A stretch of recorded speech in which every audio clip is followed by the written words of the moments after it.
बातमी आहे आता कोलंबिया या दक्षिण अमेरिकन देशातून। हा देश सध्या निवडणुकीच्या धुळ्यात व्यग्र आहे। मात्र अशातच इथे एक धक्कादायक घटना घडली, तीही गोळीबाराची। तसा गोळीबार किंवा हिंसाचार कोलंबियाला नवा नाही, मात्र हा गोळीबार झाला निवडणूक प्रचारादरम्यान आणि तोही राष्ट्रपती पदाचे उमेदवार म्युगेल उरिबे टर्बे यांच्यावर।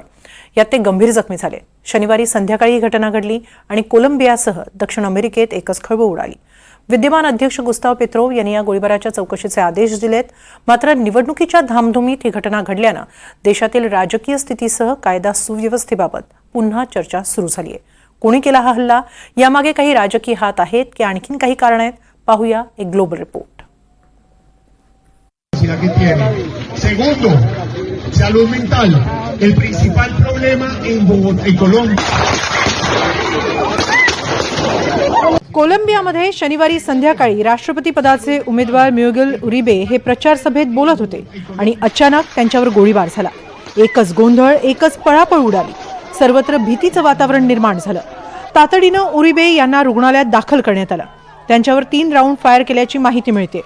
यातील 2 गोळ्या त्यांच्या थेट डोक्यात शिरल्याचीही माहिती आहे। त्यामुळे म्युगेल उरिबे हे गंभीर जखमी झाले। त्यांच्यावर रुग्णालयात तातडीनं उपचार सुरू करण्यात आले। कोलंबियाची राजधानी बोगोटामध्ये ही घटना घडली। उरिबे राजधानी बोगोटा इथे एका रॅलीला संबोधित करत होते। कोलंबियामध्ये 2026 मध्ये राष्ट्रपती पदाच्या निवडणुका होणार आहेत।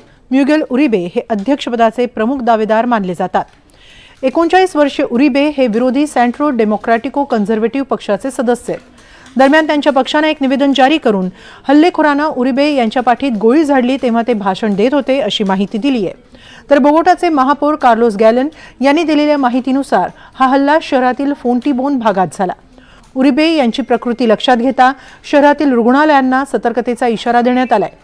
दरम्यान पोलिसांनी घटनास्थळावरून आरोपी हल्लेखोराला अटक केली आहे, तर एका 15 वर्षाच्या मुलावर ट्रिगर दाबल्याचा संशयही व्यक्त करण्यात आलाय। त्यांच्या पक्षाने शनिवारी एका निवेदनातून याबाबत माहिती दिली। एका सशस्त्र व्यक्तीने सिनेटरवर मागून गोळीबार केला होता। हा हल्ला केवळ राजकीय नेत्याच्या जीवासाठीच धोका नाही, तर कोलंबियातील लोकशाही आणि स्वातंत्र्यासाठीही धोका निर्माण करणारा आहे। हा देशासाठी एका आशेवर झालेला हल्ला आहे। तर विद्यमान अध्यक्ष गुस्ताव पेत्रो यांनी या गोळीबाराच्या चौकशीचे आदेश दिलेत।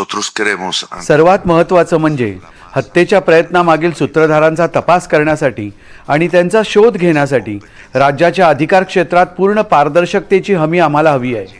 डॉक्टर उरिबे टर्बे हे सध्या जिवंत आहेत। त्यांच्यावर उपचारांना अधिक प्राधान्य दिलं जाईल। म्युगेल उरिबे हे कोलंबियामध्ये दीर्घ राजकीय परंपरा असलेल्या कुटुंबातील एक सदस्य आहेत। त्यांचे आजोबा जुलियो सेझर टर्बे हे देखील माजी अध्यक्ष होते। त्यांनी 1978 ते 1982 पर्यंत देशाचं नेतृत्व केलं। त्यांची आई डायना टर्बे या प्रसिद्ध पत्रकार होत्या। त्यांचं पाब्लो एस्कोबार यांच्या ड्रग कार्टेलनं अपहरण केलं होतं। 1991 मध्ये बचाव मोहिमेदरम्यान त्यांची हत्या झाली। उरिबे स्वतः 2022 पासून सिनेटर आहेत। त्यांनी यापूर्वी बोगोटाचे सरकारी सचिव आणि शहर नगरसेवक म्हणून काम पाहिलंय। 2019 मध्ये शहराच्या महापौर पदाच्या निवडणुकीत त्यांचा पराभव झाला। ते विद्यमान अध्यक्ष पेत्रोव यांचे कट्टर विरोधक मानले जातात। तर कोलंबियाचे संरक्षण मंत्री पेड्रो सांचेज यांनी हल्ल्यामागील लोकांना पकडण्यासाठी माहिती देणाऱ्यांना सुमारे $7 लाख बक्षीस देण्याचं जाहीर केलंय। कोलंबियामध्ये 31 मे 2026 रोजी अध्यक्षीय निवडणुका होणार आहेत। पेत्रो यांचा कार्यकाळ संपणार आहे। तर यंदा मार्चमध्ये सिनेटर उरिबे यांनी अध्यक्षीय निवडणुकीसाठी त्यांची उमेदवारी घोषित केली होती। कोलंबियाचा इतिहास हा तसा रक्तरंजित आणि गुन्हेगारी विश्वासाचा राहिलाय। त्यातही कोलंबियामध्ये राजकारणावर ड्रग कार्टेलचं वर्चस्व अधिक राहिलंय। 1980 आणि 1990च्या दशकात ड्रग कार्टेलची दहशत होती। या कालावधीत राष्ट्रपती पदाच्या 4 उमेदवारांची हत्या झाली। पाब्लो एस्कोबारचा मेडेलिन कार्टेल अधिक शक्तिशाली होता। उरिबे यांच्या पत्रकार आईंची हत्या मेडेलिन कार्टेलनंच केली। पाब्लो एस्कोबार याचा राजकीय हस्तक्षेपही लपून राहिलेला नव्हता। तर आजही अनेक ड्रग कार्टेल सक्रिय आहेत। ग्विनिया नॉर्टे, गल्फ ऑफ उराबा, ओसाला, सेंट्रल अमेरिकन कार्टेल असे काही कार्टेल सध्या सक्रिय आहेत। त्यांच्यातील वर्चस्व वादावरून कोलंबियात आजही हिंसाचार वाढतोय। आजही ड्रग कार्टेल सक्रिय आहेत। उरिबे यांनी कोकेन उत्पादनावर नियंत्रण असणाऱ्या बेकायदेशीर सशस्त्र गटांविरोधात कठोर भूमिका घेण्याचं आवाहन केलं होतं। उरिबे यांनी कोलंबियात दहशतीकडे जात असल्याचा इशारा दिला होता। गोळीबार होण्याच्या 2 दिवस आधीच त्यांनी कार्टाजेना इथल्या भाषणातून हा इशारा दिला। त्यांनी कोलंबिया पुन्हा हिंसाचाराच्या भूतकाळात खेचला जात असल्याचं म्हटलं होतं। तर राष्ट्राध्यक्ष पेत्रोव यांच्या गनिमी कावा आणि ड्रग्ज तस्करांच्या खासगी सैन्याशी वाटाघाटी करून संपूर्ण शांतता मिळवण्याच्या धोरणावरही उरिबे यांनी हल्ला केला होता. त्यामुळे उरिबेंच्या हल्ल्यामागे ड्रग कार्टेलचा हात असण्याची शक्यता नाकारता येत नाही. मात्र निवडणुकीला जेमतेम 1 वर्ष उरलेलं असताना हा हल्ला झालाय.